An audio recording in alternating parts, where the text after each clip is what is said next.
भारत में मुद्रा आपूर्ति की माप।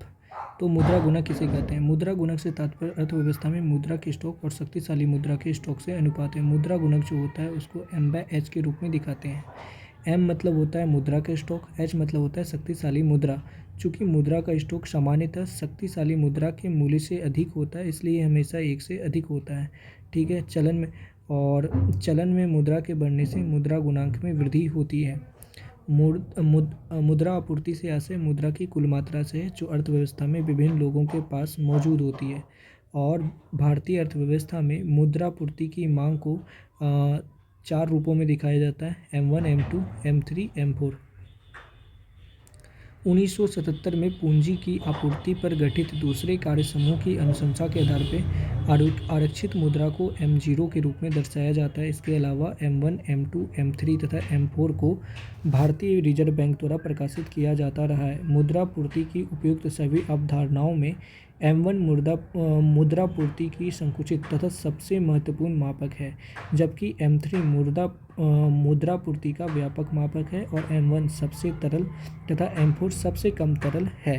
तरलता के दृष्टिकोण से इन चारों का क्रम क्या है? तो तरलता में सबसे ज़्यादा होता है M1, फिर तरलता में M2, फिर तरलता में M3 और M4। भारत में M0, M1, M2 तथा M4 का प्रयोग विदेशी विनिमय के प्रारक्षित विधियों की माप हेतु किया जाता है। तो मौद्रिक एवं चल निधि अवयवों की माप अर्थात मुद्रा आपूर्ति की माप। तो सबसे पहले M0 जिसको आरक्षित मुद्रा कहते हैं वो कैसे निकालते हैं? संचलन में जो मुद्रा है वो जोड़ लेंगे। RBI के पास बैंकों के कितने पैसे पड़े हैं वो जोड़ लेंगे। और तीसरा है RBI के पास अन्य जमा राशि कितनी है वो भी जोड़ लेंगे। M1 को संकीर्ण मुद्रा कहते हैं, इसमें जोड़ते हैं कि जनता के पास टोटल कितना मुद्रा है वो जोड़ लेंगे। बैंकिंग प्रणाली के पास कितनी मांग जमा है वो जोड़ लेंगे। और RBI के पास कितनी अन्य जमा राशियाँ हैं वो हमको M1 से पता चल जाता है। M2 में हम M1 जोड़ देते हैं और M3 में भी हम M1 जोड़ देते हैं। M2 में क्या होता है M1 जोड़ के डाकघर में कितनी बचत राशियाँ हैं वो जोड़ते हैं। और M3 जिसको व्यापक मुद्रा भी कहते हैं उसमें M1 ऐड करके बैंकिंग प्रणाली के पास समय मतलब कि मियादी जमा राशि टोटल कितना है वो जोड़ देते हैं। M4 में M3 जोड़ देते हैं और डाकघरों के पास सभी जमा राशियाँ कितनी है राष्ट्रीय बचत प्रमाण पत्रों को छोड़ के वो ऐड कर देते हैं। NCERT में M1 तथा M2 को मुद्रा को संकुचित मुद्रा कहा गया है तथा M3 और M4 को व्यापक मुद्रा बचत कहा गया है। M3 मुद्रा माप की सबसे साधारण रूप है, इसे समस्त मौद्रिक संसाधन भी कहते हैं।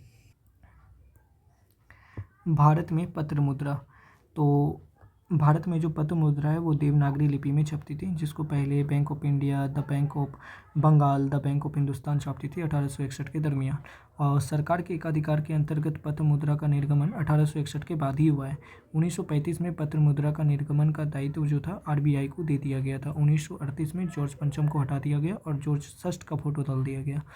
1947 के बाद से भाई सारे नोटों में अशोक के स्तंभ के चिन्हों का चित्र दिया गया और 1987 में सबसे पहले महात्मा गांधी के चित्र को दिया गया।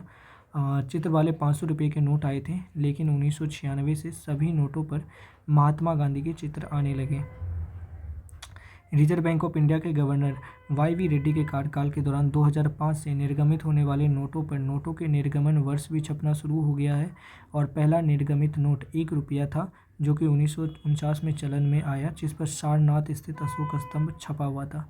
1 रुपये के नोट तथा सिक्के के निर्गमन वित्त मंत्रालय भारत सरकार करता है तथा इसके अतिरिक्त समस्त करेंसी नोटों का निर्गमन रिजर्व बैंक करता है। 1 रुपये के नोट पर केंद्रीय वित्त सचिव का हस्ताक्षर होता है। भारतीय मुद्रा नोटों की छपाई के लिए कपास और कपास की लतों का उपयोग छपाई सामग्री के लिए किया जाता है।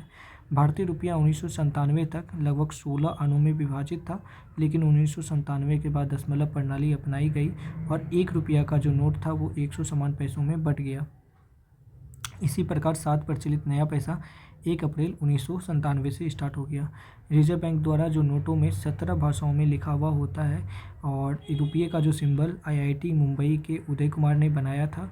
और अभी तक टोटल 5 देश है जिसकी अपनी की पहचान की मुद्रा है: अमेरिकी डॉलर, ब्रिटिश पाउंड स्टर्लिंग, जापानी येन और यूरोपीय यूरो। RBI द्वारा 50 रुपये के मूल्य पे हम्पी के पत्थर का बना हुआ रथ है और 2000 रुपये के नोट पे मंगलयान है।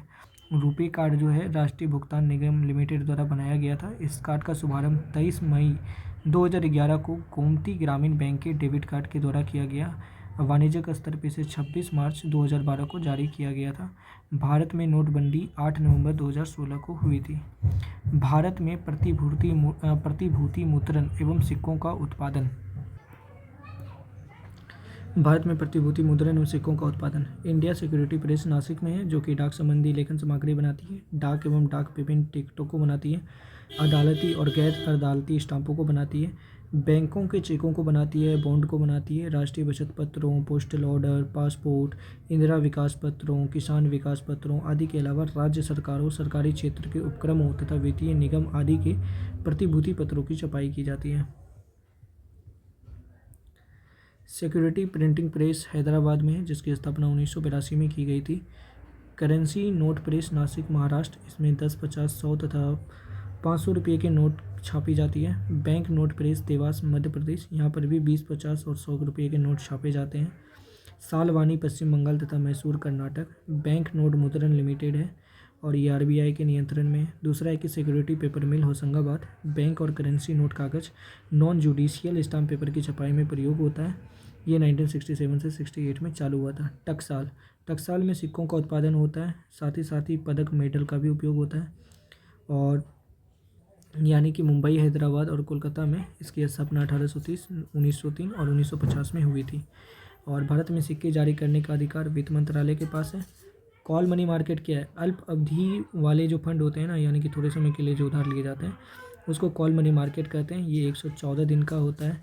ये CRR से संबंधित होता है। एक दिन के लिए अगर ले रहा है तो उसको कॉल मनी कहते हैं, एक दिन से ज़्यादा के लिए ले रहा है तो उसको कॉल नोटिस कहते हैं। और जिस दर पे ये मतलब सौदा होता है उसको कॉल मनी रेट कर सकते हैं।